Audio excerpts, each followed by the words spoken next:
ઓમ તત્સત. કૃષ્ણં વંદે જગદ્ગુરું ધર્મં ચર સત્યમ વદ.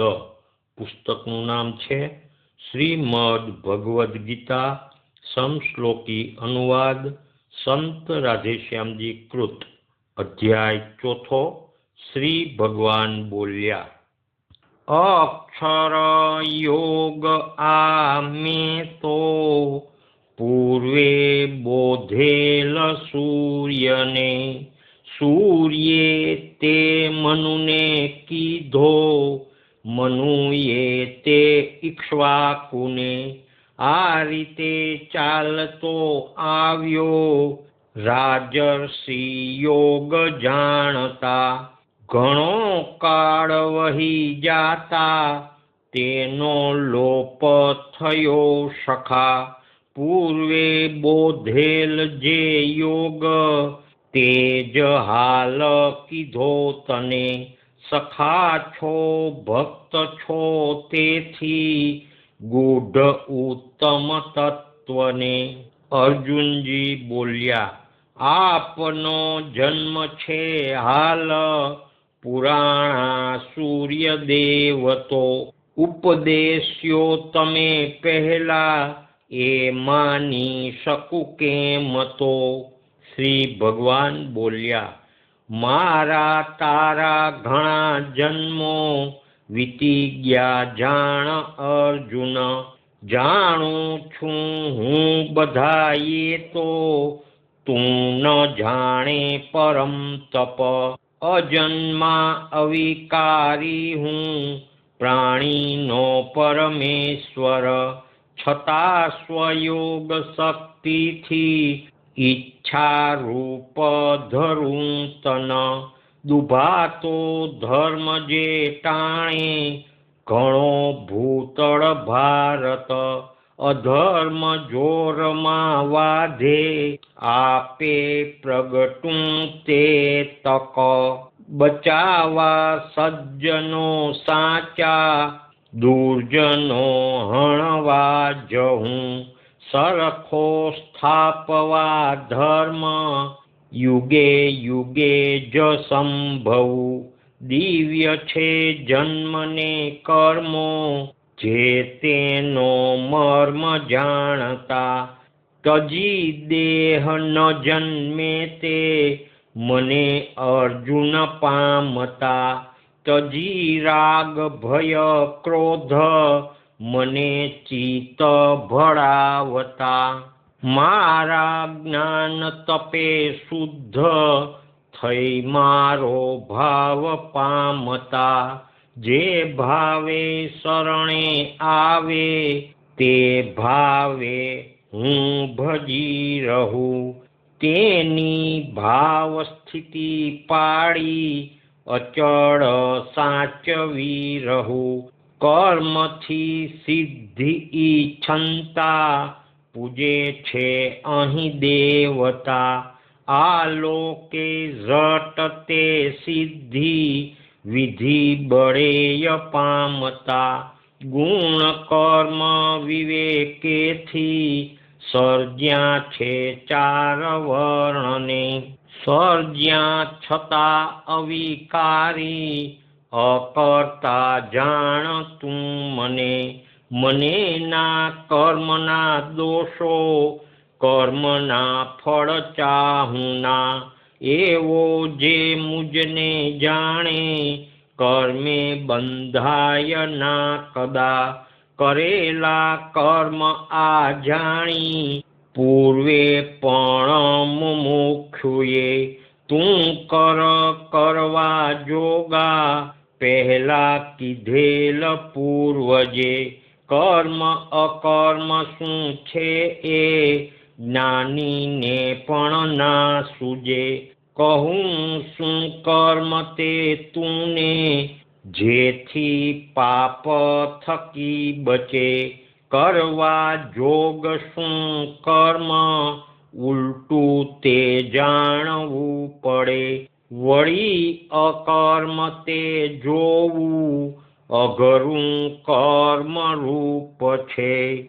થાય છતાં ન થયું માને, ન થાતા કર્મ થયું ગણે. બુદ્ધિમાન માનવી માતે, તે યોગી કૃત કૃત્ય તે. આરંભો માત્ર જેના છે, કામના હેતુ વેગળા.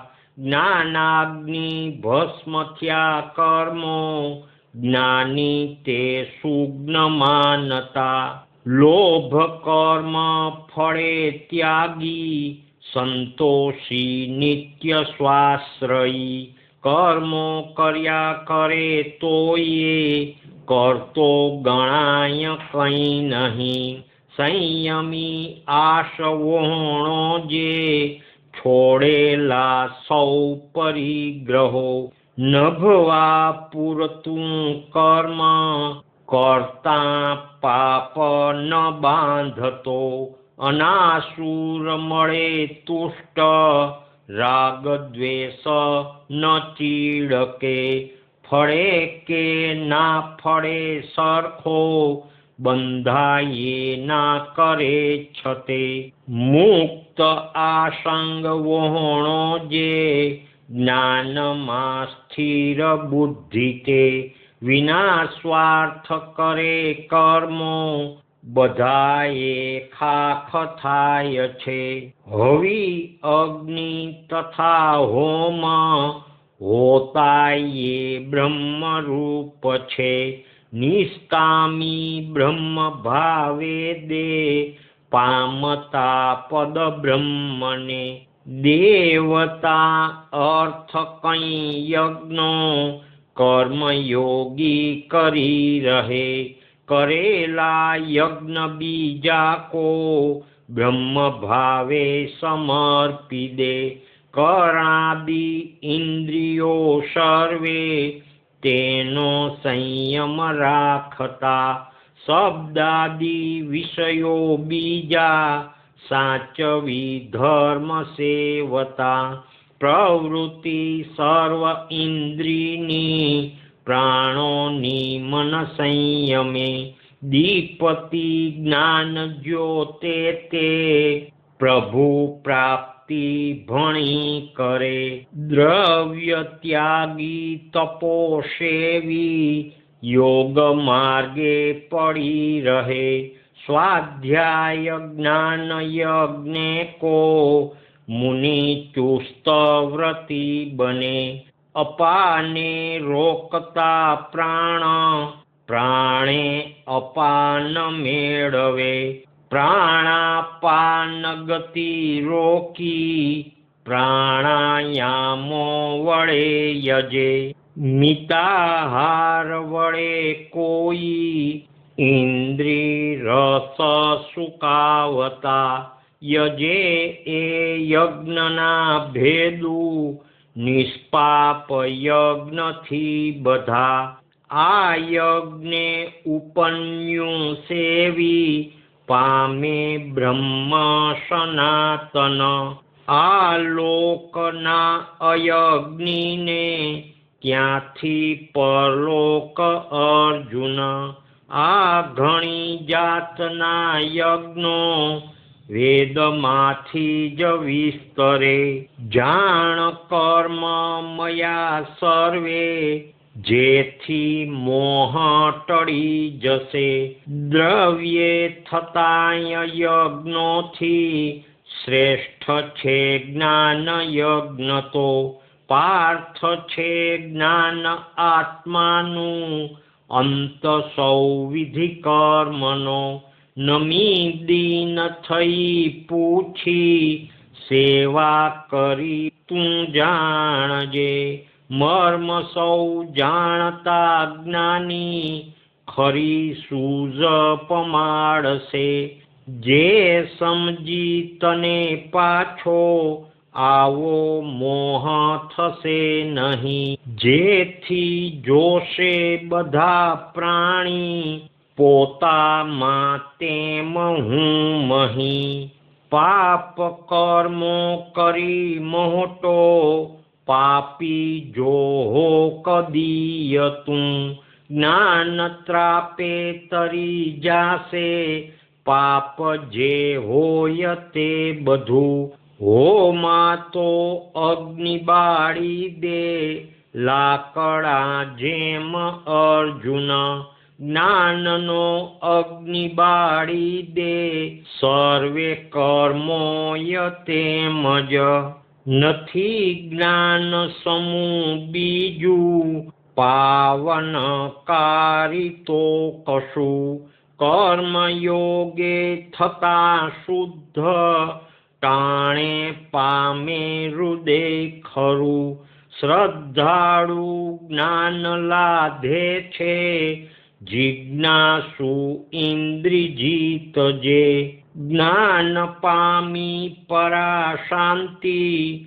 થોડા કાળે જ મેળવે આસ્થા વોણો અબૂઝો જે શંકા ખોર ડૂબી મરે તેને ના સુખ કે લોક પરલોક પણ ના મળે યોગ બુદ્ધે બળ્યા કર્મો ટળ્યા જ્ઞાનથી સંશય આત્માને ઓળખ્યો તેને બાંધે ના કર્મ અર્જુન તેથી હૃદય વસ્યા મોહે શંકા થયેલ છેદજ જ્ઞાન ખળગે ધરી યોગ ઊભો થા જટ અર્જુન તેથી હૃદય વસ્યા મોહે શંકા થયેલ છેદજ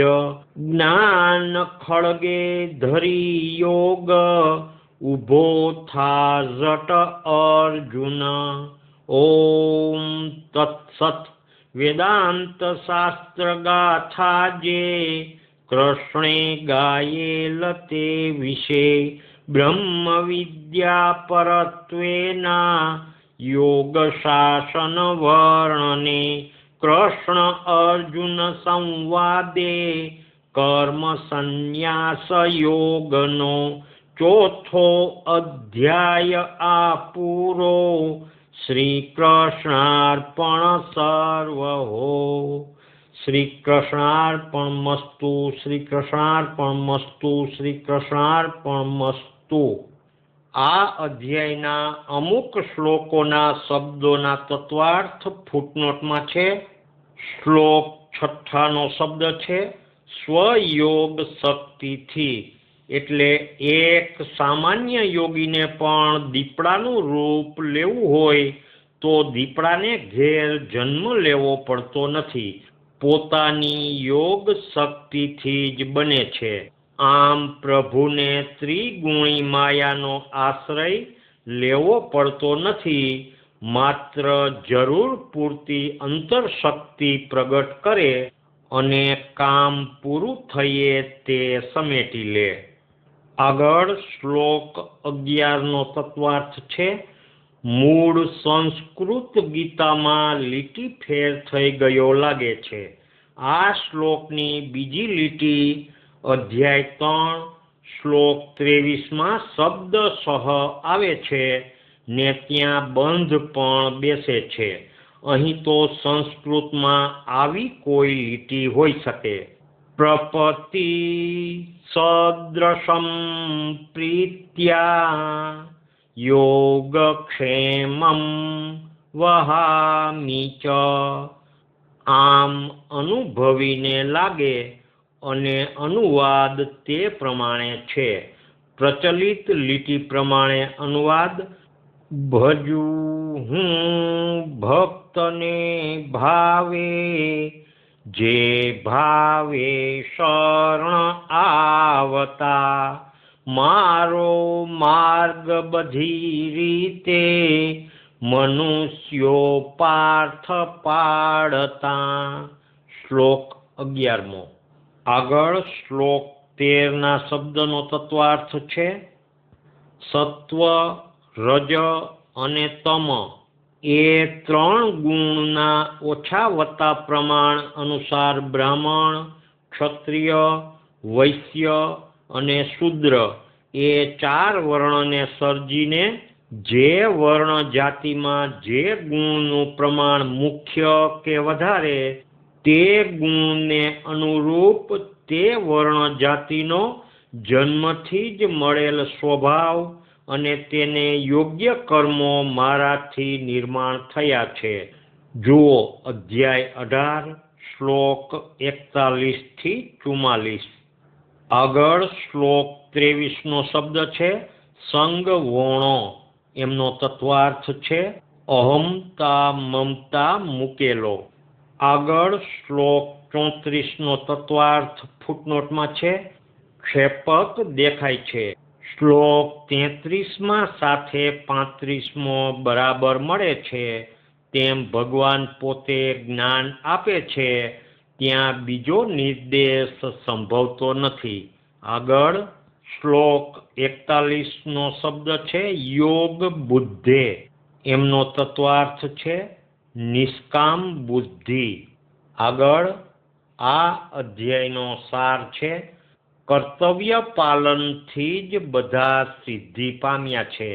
માટે ફળેચ્છા, સ્વાર્થ, લોભ, રાગ, દ્વેષ, આસક્તિ, અહંભાવ છોડી કર્તવ્ય કર્મો કરી છૂટતા અંતર શુદ્ધ થાય એટલે વાસના રહિત થાય અને પછી તે અંતરમાં જ સાચું જ્ઞાન સમય પાકતા આપોઆપ સ્ફુરે. માટે વૈરાગ્ય યુક્ત કર્મયોગમાં દ્રઢ આસ્થા રાખવી તથા સાચા વૈરાગ્યશીલ અનુભવી ભગવત પ્રેમી પુરુષોનો સંગ જરૂર રાખતા રહેવું. કર્મ સંન્યાસ એટલે કર્મના ફળનો ત્યાગ, કર્મનો ત્યાગ નહીં. શ્રી કૃષ્ણચંદ્ર દેવ કી જય. દ્વારિકાધીશ કી જય. રણછોડરાય કી જય. નરસિંહરામ મહારાજ કી જય. સદગુરુ દેવ કી જય. રાધે શ્યામ, રાધે શ્યામ.